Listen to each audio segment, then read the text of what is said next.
Il existe un endroit sur Terre, dénué de pollution radio, et qui permet une écoute prolongée du ciel, du cosmos lointain, et surtout de l'écoute des extraterrestres. C'est la Quiet Zone, ou la zone blanche aux États-Unis, un quadrillage de 30 000 km² dans la montagne et dans la campagne, et avec une régulation d'émissions radio par des objets électroniques. Le point zéro, c'est le radiotélescope de Green Bank, l'un des plus célèbres du monde, qui a une couverture optimale et n'est quasiment pas gêné par les interférences humaines. On n'y pense pas assez, mais la pollution radio est un véritable fléau pour les astronomes. Non pas qu'il faudrait l'interdire, mais on y a installé des endroits où l'activité de l'homme est limitée pour laisser les scientifiques écouter le ciel. J'en ai déjà parlé dans une vidéo récente, l'une des plus longues de l'histoire de la chaîne. Enfin, du moins pour le moment. Bon, je tiens à le rappeler, les interférences radio, c'est invisible à l'œil nu et surtout ça ne représente aucun danger véritable pour l'homme, contrairement à ce qu'affirment certains. Mais un radiotélescope peut confondre des données bien terrestres et des données qui viennent de l'univers, du cosmos lointain. Ce qui est quand même très frustrant parce que ça parasite littéralement l'écoute du ciel et ça ne se limite pas qu'à ça. Le meilleur exemple, c'est Douga, un réseau d'antennes dans une forêt en Europe de l'Est, à côté d'un petit village de quelques centaines d'habitants qui est pas très connu, qui s'appelle Tchernobyl, voilà, je sais pas si vous connaissez. Et ce réseau Douga envoyait un signal d'une fréquence de 10 Hz, reçu dans le monde entier dans les années 70 et 80. Il était reconnaissable par son bruit de claquement intense, si bien qu'il a été renommé le piver russe. Imagine, tu te lèves, tu prends ton café, t'allumes ta radio, et dans les interférences radio, tu entends ça.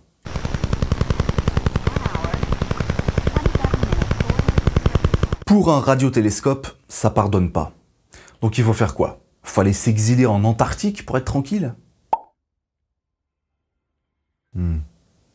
Le South Pole Telescope, littéralement le télescope du pôle sud, est très efficace. Mais c'est un petit radiotélescope, pas un monstre comme Green Bank. Alors certes, avoir le plus grand désert de la surface terrestre autour de soi, ça aide. Mais si on veut être vraiment tranquille et ne jamais être gêné par la pollution radio, il existe une solution, un poil radical. La face cachée de la Lune.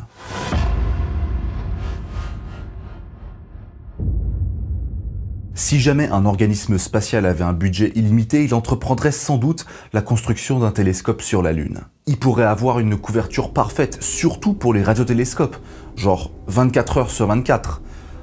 Ah bah non, parce que c'est la Lune, il n'y a pas 24 heures. Question, il est quelle heure sur la Lune? Eh bah ça tombe bien, parce que le partenaire de cette vidéo est Code 41, qui ne présente pas des montres suisses comme les autres. C'est un projet communautaire de passionnés de l'horlogerie qui rassemble un demi-million de personnes et qui a sorti un nouveau modèle pour le début de l'année 2024, le modèle phase de Lune, qui, comme son nom l'indique, se concentre sur les phases de la Lune. Oui, non, c'est logique en fait. Y a pas de twist, quoi. C'est pas genre Jupiter, non, c'est la Lune, quoi. Des phases de la Lune que vous pouvez observer sur le cadran en même temps que l'heure et dont le design rappelle les cratères lunaires, ce qui en fait une montre véritablement spéciale. Si jamais ça vous intéresse, vous pouvez y jeter un coup d'œil, les liens sont dans la description de la vidéo. En tout cas, merci à Code 41 pour être le partenaire de cet épisode. Bon, pour revenir à la Lune, il faut que je fasse un petit rappel. La face cachée et la face éclairée par le soleil, c'est pas du tout la même chose. Notre satellite est verrouillé gravitationnellement par la Terre et nous présente toujours la même face. C'est la face visible. C'est pour ça qu'on observe quasiment la même face depuis n'importe quel endroit du globe. La face cachée, assez différente avec plus de cratères, est constamment opposée à la Terre, donc on ne la voit jamais. Alors que la face éclairée par le soleil, elle change tout le temps parce qu'elle dépend de l'axe avec notre étoile. Pendant la phase de nouvelle lune, c'est la face cachée qui est entièrement éclairée par le soleil, et ça varie tout le temps. On a donc un système jour-nuit assez complexe, avec 13,6 jours de soleil dans le ciel, entièrement blanc et qui masque toutes les étoiles, suivi de 13,6 jours de nuit complète. Et il se trouve que la face cachée, donc qui n'est jamais visible depuis la Terre, offre pas mal d'avantages pour la construction d'un télescope ou d'un radiotélescope là-bas. Déjà, la pression atmosphérique est tellement négligeable, il n'y a aucune perturbation de l'air, et c'est à peu près équivalent au vide spatial. Donc vous n'avez aucune colonne d'air entre vous, votre optique, et l'objet céleste que vous voulez observer. Évidemment, vous n'avez aucune pollution lumineuse, et vous n'avez jamais la Terre dans le ciel. Donc pendant 13 jours et demi de nuit complète, le ciel nocturne doit être incroyable, avec une diversité d'étoiles, de nébuleuses et de galaxies visibles à l'œil nu bien plus riche que n'importe quel endroit sur Terre. En plus, c'est une zone qui est très stratégique parce que vous pouvez surveiller des zones entières du cosmos en permanence pendant 13 jours et demi, ce qui est plutôt pas mal. Sur Terre, le mouvement des étoiles est assez rapide, et si vous avez déjà utilisé un télescope, vous savez qu'il lui faut simplement un tracker d'étoiles, à moins de le faire manuellement, mais c'est beaucoup plus compliqué. Alors que sur la Lune, le mouvement apparent des étoiles est beaucoup plus lent, parce qu'elle met plus longtemps à tourner sur elle-même.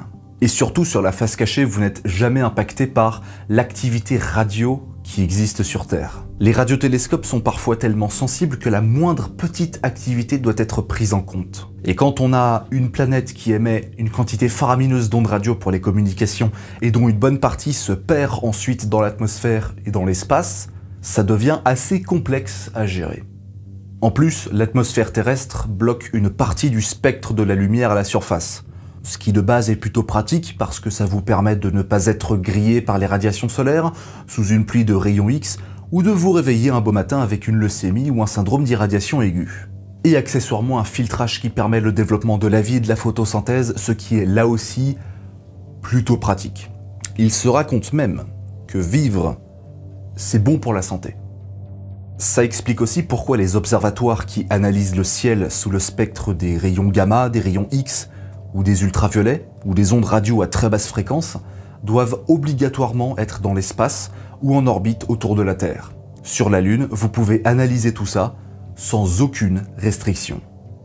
Bon, tout ça c'est super, et ça donne l'impression que la face cachée a plus d'avantages que la face visible. Ce qui est vrai, mais ça veut pas dire que c'est parfait pour autant. Déjà, problème important, la radiation. Sur la Lune, le taux de variation et de rayonnement varie en fonction de l'activité du Soleil. Parce qu'il n'y a pas de champ magnétique, il n'y a pas d'atmosphère pour filtrer tout ça. Si notre étoile est calme, bon, les taux sont plutôt acceptables sur une durée limitée. Et si elle nous envoie des bastos de vent solaire, on prend tarif. Les astronautes des missions Apollo ont dû gérer une quantité de rayonnement dangereux assez limitée, surtout pour des missions qui ne duraient que quelques jours.